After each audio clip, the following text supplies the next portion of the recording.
Halo, assalamualaikum warahmatullahi wabarakatuh. Bagaimana kabar kalian, sobat? Semoga sehat-sehat semua ya. Sudah selesai Ramadannya, jadi semoga tetap semangat. Dan bagi yang mau saum syawal, semangat saum syawal juga. Atau yang mau bayar hutang Ramadannya, selamat membayar hutang. Ya, mungkin kembali dengan fanfiction Melover Scarlet Heart Trio untuk season keduanya. Dan untuk fanfiction sendiri, kalian bisa cari tahu sendiri ya, atau mungkin bisa lihat di part satunya, Mimin dijelaskan sedikit di situ. Langsung aja ya. Chapter 15, Someone in the Past. Chapter 15, Seseorang di masa lalu. Hajin kaget melihat sosok di depannya, sedangkan yang dilihat hanya melirik sekilas. "Anda siapa?" tanya Hajin ragu. "Oh, kamu sekretaris pemilik Gold itu. Tunggu, aku dengar sekretarisnya pria. Kamu wanita kan?" tanya pria di hadapannya penuh selidik. Hajin hanya diam. Pria di hadapannya melihat cermat kartu karyawan Hajin dan mulai menyadari kesalahannya. "Oh, kamu sekretaris di perusahaan ini ya, bukan sekretaris di Gold. Kenalkan, aku Dongguk, Jo Dongguk. Sepertinya kamu tidak mengenalku. Kamu tahu GP Group?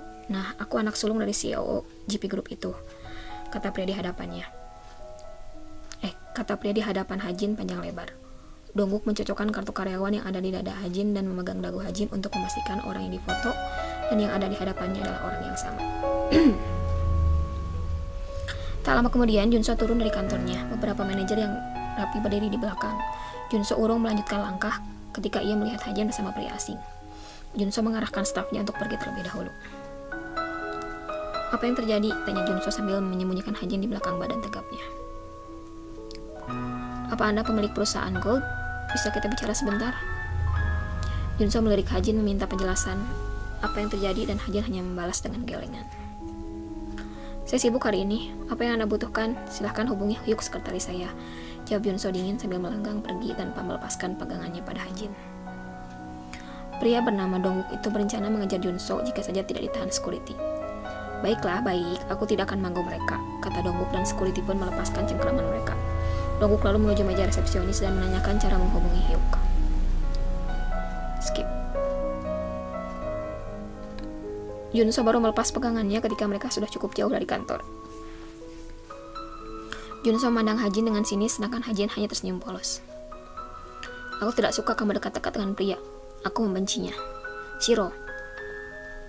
Hajin tertawa sebentar. "Junso, si pria tadi itu ingin menemuimu dan aku mencoba menanyakan apa keperluannya. Dia memegang wajahmu, aku tidak suka itu." Hajin tersenyum lebar dan mulai mengerti apa situasi yang sedang dihadapi. Hajin menyadari bahwa Junso sedang merasa cemburu. "Junso, si," panggil Hajin.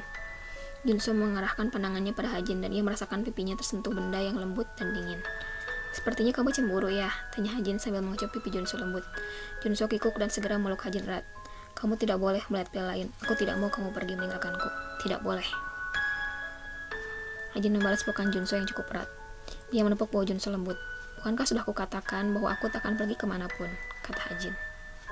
"Yaksok," perintah Junso, dan disambut anggukan Hajin yang bisa Junso rasakan dalam pelukannya. Hajin kembali mengingat sosok pria tadi. Setelah ia bertemu Junso, dari sekian banyak orang, ia bisa kembali bertemu dengan Wangguk. Bukan hanya Wangso yang ada di dunianya, tapi ada pria yang mirip dengan Wangguk. Dan tentu saja ia tidak boleh melupakan Hyuk yang memiliki paras rupa yang sama dengan Baek Ah. Skip. GP Group mendapat pukulan besar saat mereka tidak bisa mengendalikan pemberitaan media. Kabar yang mengatakan bahwa GP Group telah melakukan kegagalan ekspansi bisnis ke Cina. Harga saham turun dengan tajam. Beberapa pemegang saham menyerah untuk mempertahankan sahamnya.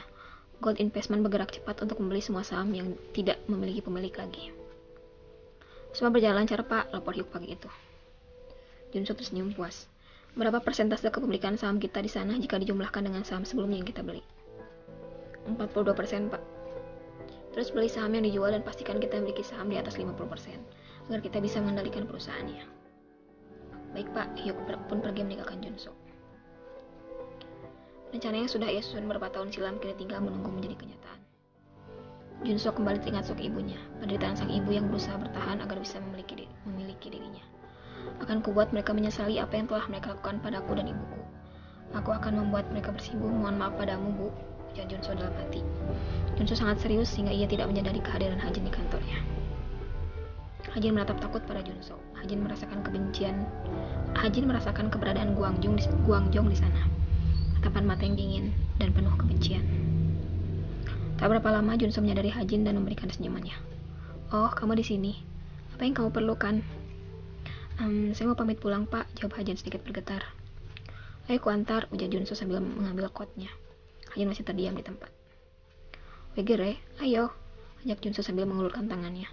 Hajin ragu-ragu sejenak sampai ia menyambut uluran tangan Junso. Junso megang tangan Hajin erat. Hajin mengikuti langkah Junso yang mulai bergerak meninggalkan kantor.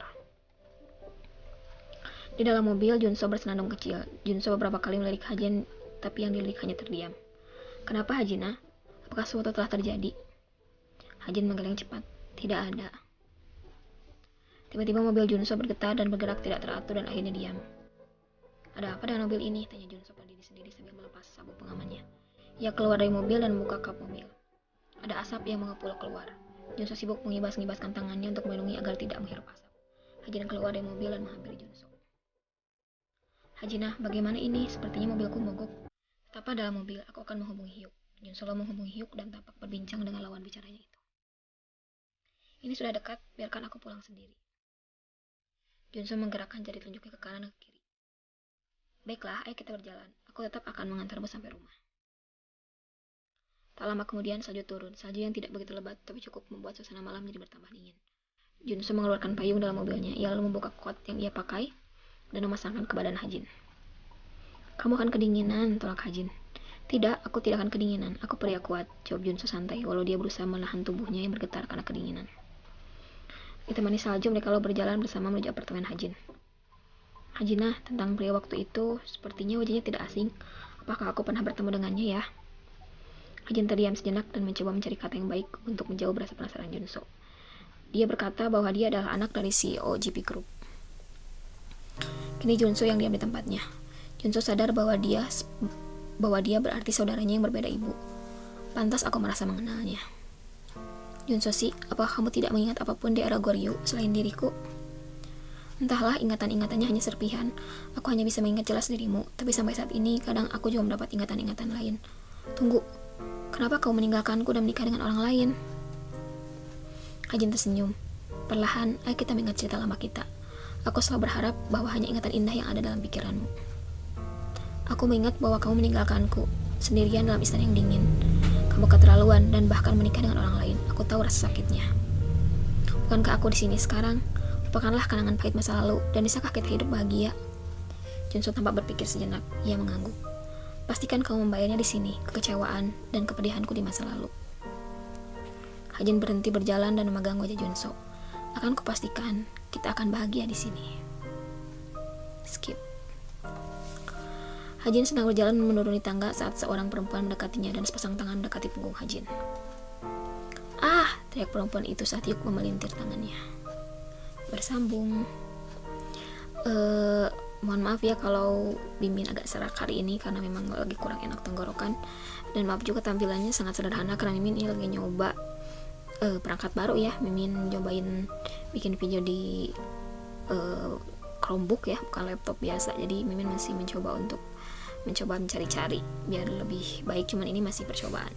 Terima kasih sudah menyimak ya, sampai bertemu pekan depan di chapter 16. Sekitar 5 chapter lagi sampai 6 chapter lagi sampai tamat. Makasih ya, dadah. Assalamualaikum warahmatullahi wabarakatuh.